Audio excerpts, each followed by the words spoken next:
लुटेरे सोना लूट गए। दिन दहाड़े कट्टे के दम पर 5 करोड़ से ज्यादा का सोना लेकर उड़ गए। पुलिस प्रशासन सब ने आनन फानन में एक्शन लिया। कुछ कथित लुटेरों को गिरफ्तार भी कर लिया।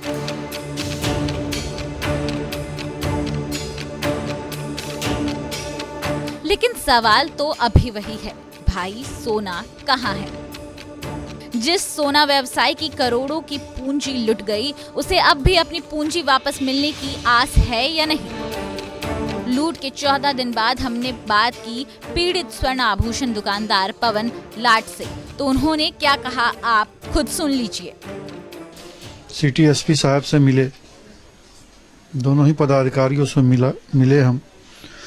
उन्होंने मुझे आश्वासन दिया कि हमारी सारी टीम अभी भी इसी पर काम कर रही है और बहुत सा इनपुट उनको मिला है। और शायद जो 3 अपराधी जो 5 भीतर आए थे उसमें से 3 का फोटो भी उनको मिला। अब उस फोटो की पहचान की जा रही है। उन्होंने कहा बहुत जल्द आपको खुशखबरी देंगे। हम उन्हीं के आश्वासन के सहारे बैठे हैं। पुलिस तो अपना काम कर रही है, ये हमें दिख रहा है। जब तक रिजल्ट नहीं आए तब तक तो कुछ भी कहना, तो माल आने के बाद ही कुछ कहा जा सकता है कि काम सक्सेस हुआ या नहीं।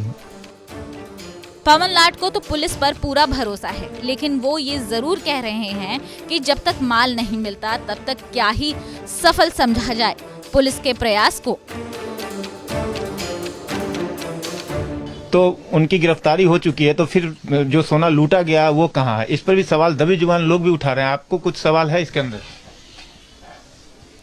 हमने पूछा था आईजी साहब से, तो उन्होंने कहा कि जो लूट के ले गए वो हाथ में आते ही सोना आ जाएगा और वो बहुत जल्द हाथ में आ जाएंगे।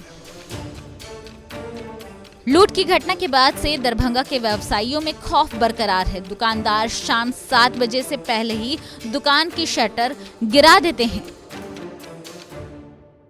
चल रहा है जो है, बचा खुचा जो बच गया उसी से चल रहा है। कुछ आते हैं कस्टमर, कुछ वापस हो जाते हैं। अब तो इस उम्मीद में है कि जल्द से जल्द माल आए तो फिर चालू हो। दरभंगा के बड़ा बाजार में 9 दिसंबर को दिन दहाड़े हुए 5 करोड़ से ज्यादा के सोने की लूट में भले ही पुलिस ने कुछ संदिग्ध अपराधियों को पकड़ा और लूट की घटना का उद्भेदन होने का दावा किया, लेकिन लूट के 14 दिन बीत जाने के बाद भी लूट का सोना पुलिस ने अब तक बरामद नहीं किया। ऐसे में दबी जुबान से ही सही, पर पुलिस की कार्यशैली पर सवाल उठने शुरू हो गए हैं। दरभंगा से प्रहलाद कुमार की रिपोर्ट, बिहार तक।